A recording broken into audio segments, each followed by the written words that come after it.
Scuba diver is hunting lionfish in the reefs off the Cayman Islands.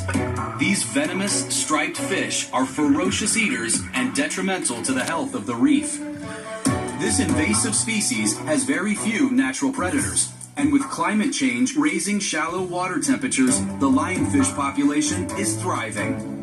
Scuba divers are doing what they can to help by culling lionfish.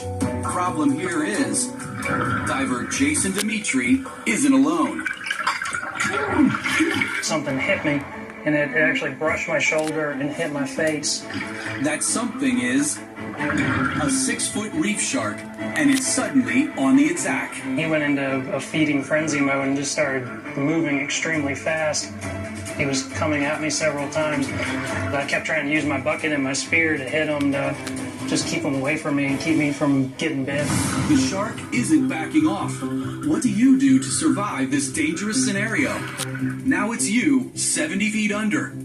Should you A, put your back against the reef and defend yourself? B, swim away as fast as you can in a lateral direction? Or C, try to get the shark's attention off you by immediately dropping the fish? What you decide to do may mean the difference between life and death for several reasons. First off, you're up against the marine world's apex predator.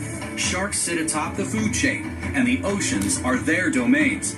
There are around 400 species of sharks, and in this case, it's a reef shark. They're an animal that can do damage. Reef sharks in particular are fish-eating sharks. They'll have rows of sharp, pointy teeth. Reef sharks are a much more active hunting predator. The second very real concern is the buildup of nitrogen in your bloodstream because you're scuba diving. One of the things you can't do is panic. You can't just rocket up to the surface because that can actually cause a lot more danger than the shark itself. That's right. Ascending too fast could cause decompression sickness, also known as the bends, and prove fatal. There are no guarantees when you're up against a shark, but the best thing to do in this terrifying situation is C, immediately drop the fish. The best move in this instance is to let the shark have the fish. And once the shark has the fish, he's not likely to bother you. Swimming away but holding on to the fish that you've just collected, the shark will follow you in that direction. Jason mistakenly does not release the bucket of lionfish. Got my spear up. I tried to use my bucket almost as a shield when he came straight at me. And I just lunged the spear at him, and I tried to hit him several times as he came back around.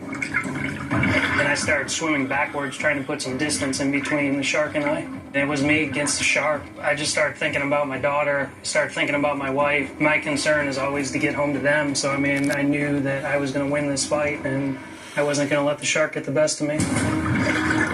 So as I got a little bit of distance, I finally let go of the bucket. It didn't click in my head. That probably should have been about the first thing I should have done. Finally, Jason drops the bucket. But guess what? It's too late now. The shark already has a laser focus on Jason. The aggressive reef shark isn't letting up.